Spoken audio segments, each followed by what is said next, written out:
કરબલાના સબીદોની યાદમાં સુરતના મુસ્લિમ સમાજ દ્વારા તાજિયાનો જુલુસ યોજાનાર છે, જે પહેલા કતલની રાત્રે સુરતના ઝાપા બજાર વિસ્તારમાં તાજિયા જુલુસ નીકળ્યું હતું.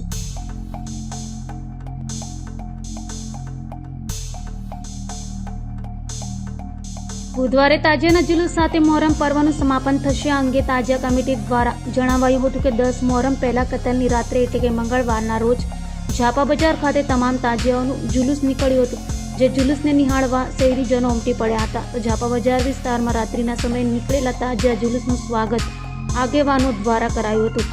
આ પ્રસંગે સુરત પોલીસ કમિશનર અનુપમસિંહ ગેહલોત પણ ખાસ ઉપસ્થિત રહ્યા હતા.